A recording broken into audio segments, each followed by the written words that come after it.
यह कहानी है आत्मिक शुद्धि, अटूट विश्वास और निस्वार्थ प्रेम की। किसी युग में एक बेहद शांत और हरे भरे गांव में एक दरवेश रहते थे, जिन्हें लोग अदब से हजरत कहकर पुकारते थे। वो कोई आम इंसान नहीं थे, बल्कि अल्लाह के एक ऐसे नेक और मुकद्दस बंदे थे जिन्हें मुस्तजाब उद्दावा का मर्तबा हासिल था।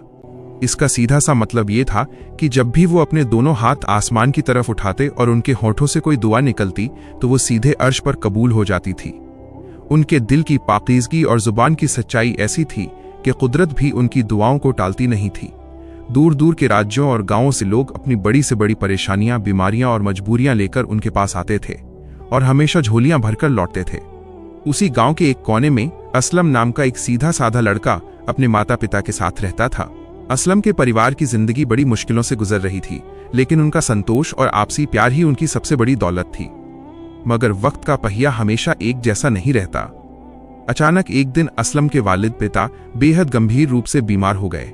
गांव के छोटे मोटे वैद्यों और हकीमों ने रात दिन एक कर दिए, तरह तरह की जड़ी बूटियां दी, लेकिन उनकी हालत दिन ब दिन बिगड़ती ही चली गई।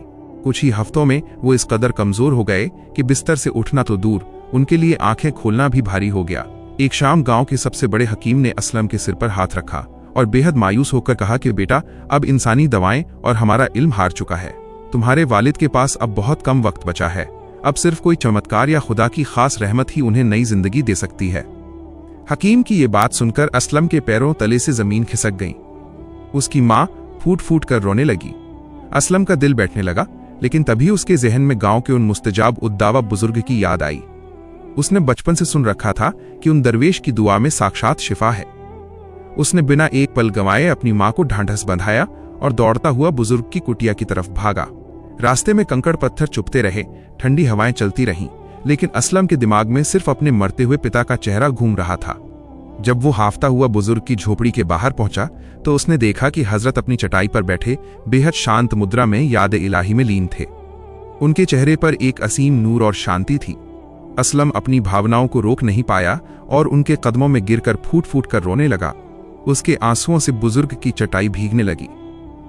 बुजुर्ग ने धीरे से अपनी आंखें खोली और बड़े प्यार से असलम के सिर पर हाथ फेरते हुए उसे उठाया। उन्होंने बेहद धीमे और सुरीले स्वर में पूछा कि बच्चे, तुम इस कदर परेशान क्यों हो? तुम्हारे इस गहरे दुख की क्या वजह है? असलम ने हिचकियां लेते हुए कहा कि हजरत, मेरे अब्बू जिंदगी और मौत की आखिरी लड़ाई लड़ रहे हैं। हकीमों ने उम्मीद छोड़ दी है और कह दिया है कि अब कोई भी दवा काम नहीं करेगी। आप अल्लाह के बेहद करीबी और नेक बंदे हैं। आपकी जुबान से निकली बात कभी खाली नहीं जाती। मैं आपसे भीख मांगता हूं, रहम कीजिए और मेरे वालिद की सेहत और लंबी उम्र के लिए एक बार दिल से दुआ कर दीजिए। अगर आज आपने दुआ नहीं की तो हमारा पूरा परिवार उजड़ जाएगा। लड़के की आंखों में छिपी बेबसी, उसका सच्चा दर्द और अपने पिता के लिए ये तड़प देखकर बुजुर्ग का दिल पूरी तरह पिघल गया। उन्होंने गहरी सांस ली और अपने दोनों हाथों को आसमान की तरफ उठा दिया।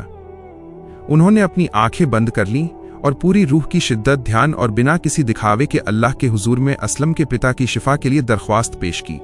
जब वो दुआ मांग रहे थे तो झोपड़ी के आसपास का माहौल एकदम शांत हो गया, मानो हवाएं भी ठहरकर उस दुआ की गवाही दे रही हों।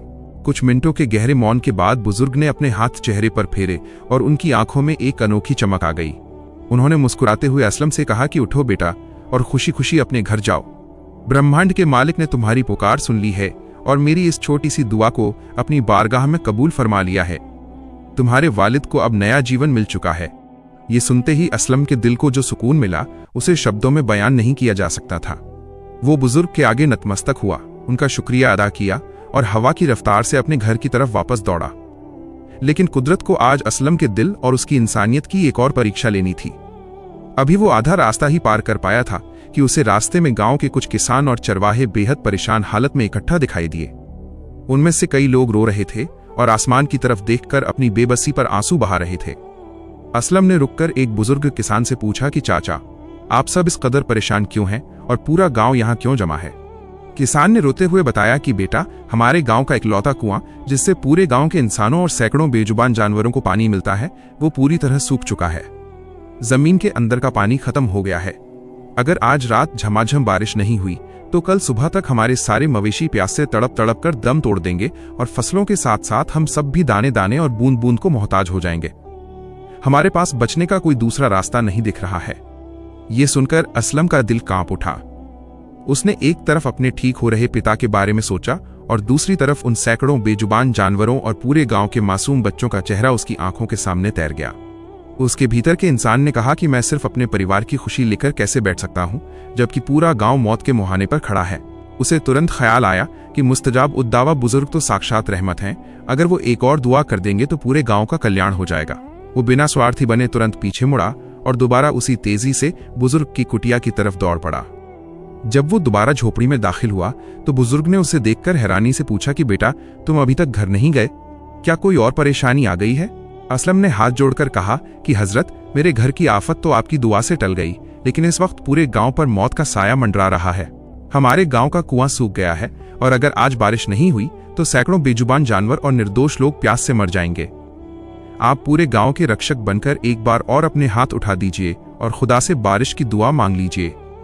बुजुर्ग ने असलम की इस निस्वार्थ भावना को देखा कि कैसे एक छोटा सा बच्चा अपने पिता की जान बचने की बेहद निजी खुशी को छोड़कर पूरे समाज के भले के लिए तड़प रहा है। बुजुर्ग के चेहरे पर एक रूहानी मुस्कान फैल गई। उन्होंने बिना कोई शिकायत किए एक बार फिर आसमान की तरफ हाथ उठाए। इस बार उनकी दुआ में पूरे गांव की तड़प शामिल थी। उन्होंने रोते हुए खुदा से रहमत की बारिश की दुआ मांगी। अभी दुआ खत्म हुए आधा घंटा भी नहीं बीता था कि अचानक तपती हुई गर्मी के बीच आसमान में ठंडी हवाएं चलने लगीं। देखते ही देखते चारों तरफ से घने काले बादलों ने पूरे आसमान को घेर लिया। बिजली चमकने लगी और बादलों की गड़गड़ाहट के साथ ऐसी मूसलाधार और बरकत वाली बारिश शुरू हो गई जिसकी कल्पना किसी ने नहीं की थी। सूखी हुई जमीन पानी से तृप्त हो गई और गांव का वो सूखा कुआं कुछ ही घंटों में ऊपर तक लबालब भर गया। पूरे गांव में उत्सव का माहौल बन गया। लोग खुशी से नाचने लगे और बेजुबान जानवर आनंद से झूम उठे। इस अद्भुत नजारे को देखते हुए असलम भीगता हुआ अपने घर पहुंचा। जैसे ही उसने घर का दरवाजा खोला, उसकी आंखें फटी की फटी रह गईं। उसके वालिद, जो कल तक हिलने डुलने के काबिल भी नहीं थे, बिस्तर से उठकर सीधे बैठे हुए थे। उनके चेहरे पर बीमारी का पीलापन पूरी तरह गायब हो चुका था और वहां एक स्वस्थ लाली चमक रही थी। वो है बिल्कुल भले चंगे लग रहे थे, मानो उन्हें कभी कोई बीमारी हुई ही न हो। असलम अपनी माँ और पिता के गले लगकर रोने लगा, लेकिन ये आंसू दुख के नहीं बल्कि परम आनंद और कृतज्ञता के थे। अगली सुबह जब मौसम पूरी तरह साफ हो गया तो असलम के दिल में एक बहुत बड़ी जिज्ञासा पैदा हुई। वो जानना चाहता था कि आखिर उस बुजुर्ग के पास ऐसी कौन सी आध्यात्मिक शक्ति है कि उनकी हर बात तुरंत सच हो जाती है। वो सुबह सुबह कुछ मीठा और फल लेकर बुजुर्ग की कुटिया पर पहुंचा। उसने बुजुर्ग के चरणों में सिर झुकाया और बेहद विनम्रता से पूछा कि हजरत, मैं कल से एक बात सोचकर हैरान हूं।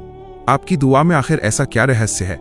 कौन सा ऐसा असर है कि आप जो भी मांगते हैं कायनात का मालिक उसे तुरंत जमीन पर उतार देता है? मुझे इस चमत्कारी सत्य के बारे में बताइए। बुजुर्ग ने असलम को अपने पास बैठाया, उसकी जिज्ञासा को समझा और बेहद गहरी और जीवन बदलने वाली बातें बतानी शुरू की। उन्होंने कहा कि बेटा, इसमें मेरा कोई कमाल नहीं है और न ही मेरे पास कोई जादुई शक्ति है। ये सब कुछ सिद्धांतों और आंतरिक पवित्रता का खेल है जिसे हर इंसान पा सकता है। इसके मुख्य रूप से 3 स्तंभ हैं।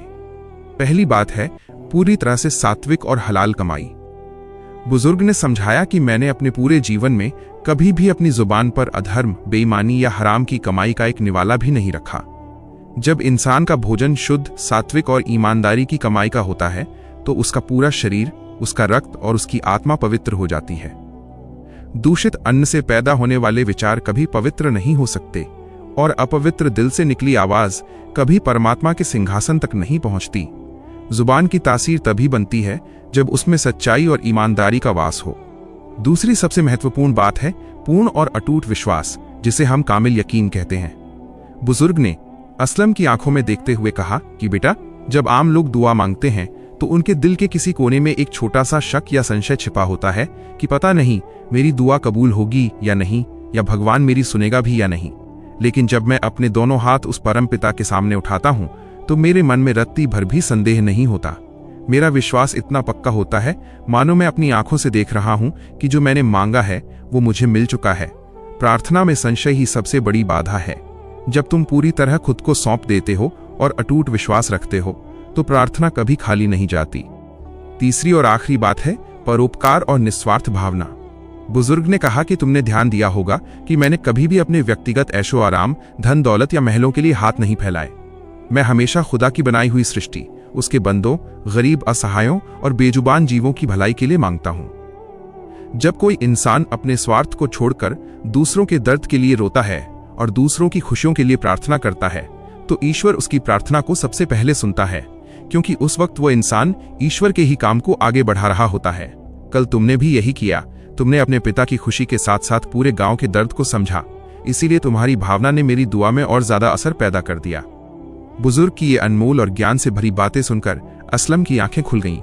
उसे समझ आ गया कि सच्ची शक्ति किसी चमत्कार में नहीं, बल्कि अपने चरित्र की शुद्धता, नेक कमाई, दूसरों के प्रति दया और ईश्वर पर बिना किसी शर्त के किए जाने वाले अटूट विश्वास में छिपी है।